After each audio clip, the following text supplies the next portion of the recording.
Totoo nga bang kapag Biyernes Santo ay malakas ang kapangyarihan ng kadiliman? At totoo din kaya na kapag Biyernes Santo ay wala daw ang Diyos? Kaya ang mga dyablo ay pag-alagala? Alamin natin lahat yan ngayong gabi dito sa Boy Patatas.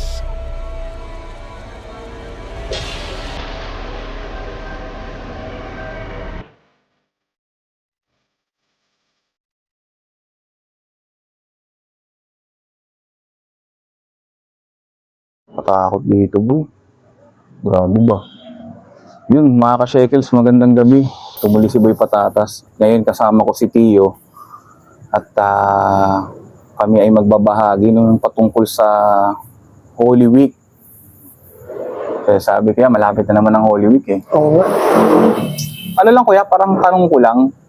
Yung bang, yung pagdating ba ng mga Biyernes Santo? Kasi curious ako, dami ko nakikita ko yan na, alam mo yun, yung napunta sila sa mga sementeryo. Oo. May mga ritual ba silang ginagawa para doon sa mga agimat nila, no? Pero, hindi ko alam kuya kung ano nga ba yung katotohanan mula doon eh. Kaya nga kita interviewin ngayon dahil baka meron kang additional knowledge mula dito. So, ano sa tingin mo kuya? So, ang tao, may kanya-kanya tayong paniniwala. Ngayon, kung sino man yung mga sinasabing yung nagre-ritual, lalong-lalo na sa sementeryo, yun ay karunungan nila. Oo. Ayon sa pamana o kaya sa salinlahi sa kanila, kaya kailangan ritualan nila yung ipinagkaloob sa kanila. Hindi natin alam kung anong klaseng anting o galing yung pinagkaloob sa kanila. Oo. Kung bakit sa sementeryong nyo o nila kailangan i-ritual. Samantalang ang pag-ritual ay maraming klase. Meron tayong sinasabing sa liwanag, meron sa dilim. Iba-iba eh.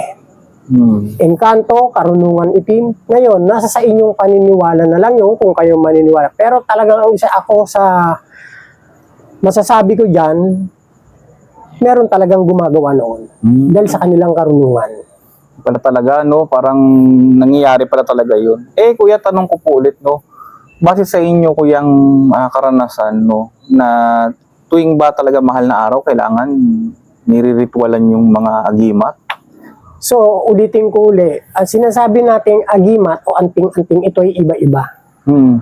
Ngayon, base na rin sa pagkatao ng tao, kung sinasabi natin sila may galing o anting galing na ipinamana sa kanila, at kung anong orasyon ay dapat pakainin nila ayon sa kanilang paniniwala at sa pananampalataya. Pero tanong ko ulit kaya, no? Ba't ba ginagawa yung kuya? Para ba saan yun? Yung ganung ritual? Napakaganda ng tanong mo. Ang ritual ay ginagawa upang palakasin ang kanilang karunungan o lihim na karunungan. Kasi kailangan nila sa may karga ng katawan. Kapag hindi nila ito nire-ritualan, maraming klaseng pwedeng mangyari sa kanila. Either na nagkakasakit ang tao kasi nga nililimutan na nilang pakainin. Isa na yun sa mga nagiging epekto o kaya isa na sa kanilang pagkalimot, sa kanilang pag-iisip dahil kailangan talaga yung ipinagkaloob sa kanila ay alagaan. Ngayon, nasa sa kanila na lang yung kung anong klaseng ritual yun, liwanag man o dilim. Okay, kuya. Pero kasi galing sa salita mong pakain, ano yun, kuya? Ano ba Yun yung sabihin ng sinasabing pakain, may binabanggit silang orasyon. Okay, Dating man, liwanag man o dalim, may kanya-kanyang binabanggit. Yun ay hindi ko na pwedeng sabihin sa'yo at pagkat sila lang ang nakakaalam ng mga yun. Ayon sa kanilang paniniwala. At least na-educate ako, kuya, no? Tapos ano kuya kasi di ba may mga iba-ibang klase yan eh. Iba-ibang klaseng agimat. Okay? Pero sa iyo kuya, sa iyong mga karanasan, pwede ka ba magbigay kuya ng mga kahit iilan lang na iba't ibang klaseng agimat ba? Kasi ang agimat naman, merong kaliwa, kanan, liwanag o dilim o karamihan ng galing ito sa engkanto.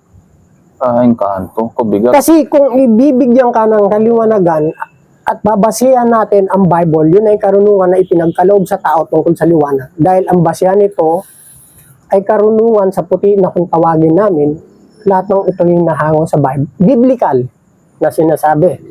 Pero ang bawat karunungan naman sa engkanto, may kanya-kanya nga binabanggit na pamamaraan upang mapagana ang espiritong ito ng engkanto. Kasi pag ito hindi mo didosyonan, itong salitang ito, maaaring itong mabaliwala o ipagkasakit ng katawan lupa mo na ipinagkaloob sa iyo.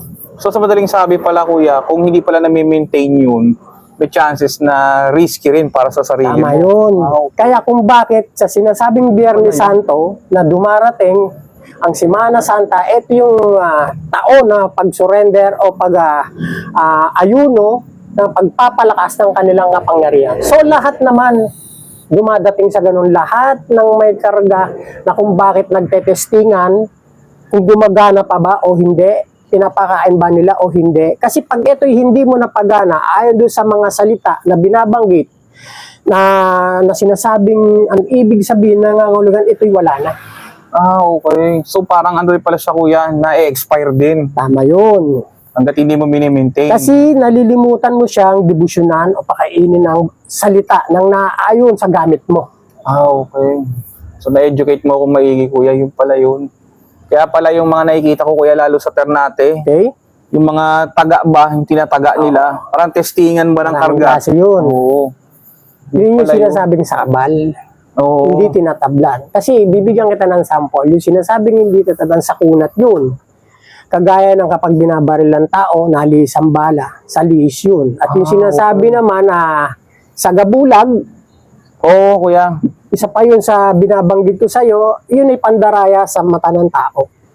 Ano yun kaya, hindi ka nila makikita? Hindi. Kung marunong kang gumamit ng salita para Okay. sa mata ng tao, lalo na ang kalaban mo, hindi ka talaga makikita. Conforme yun sa paniniwala ng tao. Okay. Yung tinatawag kuya na ano, kasi meron din akong, yung mga lolo ko kasi, may mga ano rin yan kuya may mga ganun din sila Meron kasi akong nakita noon, pero bata pa ako to, mga 7 years old lang ako. Maliit lang siyang papel, tapos nung tinanggal niya, may barong maliit. Okay? Nasabi daw kuya, pwede mo daw yung suotin. Okay? Parang nai-stretch. Pero ewan ko kuya, ewan ko rin mga kasyekers kung totoo o hindi, hindi ko rin alam. So, eto nga po yung sinasabi ko. Ang bawat tao may kanya-kanya tayong paniniwala. Kung ano po yung paniniwala ng bawat tao sa atin, respetuhin natin. Yun yung sinasabing pananampalataya niya upang siya ay makapagdasal, mapakain niya yung sinasabing maorasyonan niya yung kinakarga niya na sinasabi niyang sinusuot. Nasa sa kanya na yun. Ngayon, nasa sa inyo na rin naman po yun kung hindi kayo maniniwala at may binabanggit na lihim na karunungan o salitang sinasabi doon para mapagana mo ang kasuotan na yun. May sulat yun May Yun. Latin na nakasulat doon. Pero yun kaya agimat din ba yun? Hindi ko po masasabi sa inyong agimat. Basta yung sinasabi ko lang po sa inyong malimit, nasa paniniwala niyo po. Kung ano po yung nalalaman niyo at naiintindihan, kayo na lang pong bahalang umobserba nun. At kung meron man po kayo nun, yun nasa sa kanya na ngayon. Okay. So, ganun pala kuya, no? Ganun pala kahalaga yung Biyernes Santo po, no? Para sa mga, ano ba tawag doon kuya, antingero? O sa mga antingero. Talagang kung darating na Semana Santa, maraming umaakyat ng bundok, meron namamanata, meron nagdidibusyon, at tinetesting nila yung mga karga nila kung nagana ba o hindi. Pero ang pinaka-importante sa lahat dito, yung totoong pananampalataya mo sa Diyos, sa nag-iisang Diyos, na siyang lumikha ng langit at lupa, nasa sarili mo na yun. Yun ay, ang bawat tao, may kanya-kanyang pananampalataya, paniniwala. Nasa sa inyo na po yun. Kung ano yung paniniwala nyo, respetuhin ko, respetuhin ng bawat isa, para malaman po natin kung talagang nananampalataya ang tao, siya rin ang magpapagana, magmula sa puso't isip niya, gagana yun. Okay, salamat kayo sa mga info, no? Talagang na-educate akong maigi. So mga ka-shekels, ngayon pagdating na naman ng panahong ito, no? Ito yung Biyernes Santo, no? Tayo magnilay-nilay, tayo ay manalangin, magpasalamat sa Diyos dahil minsan niyang ginawa na ipako siya sa krus, no?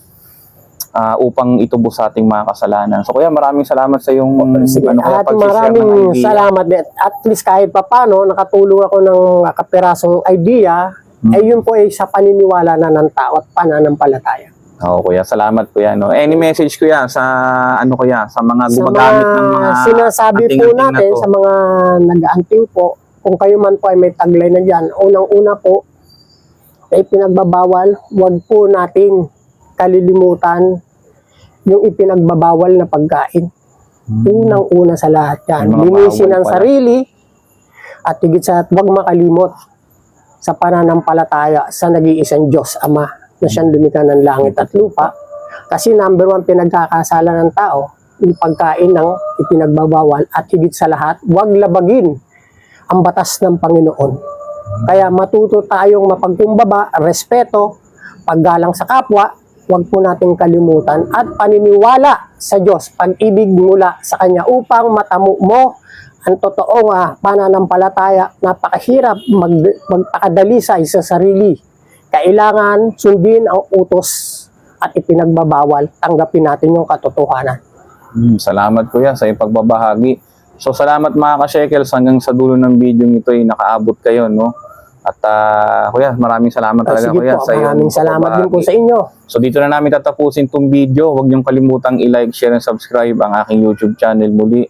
Ito si Boy Patatas at isang makabuluhang Biyernes Santo sa ating lahat.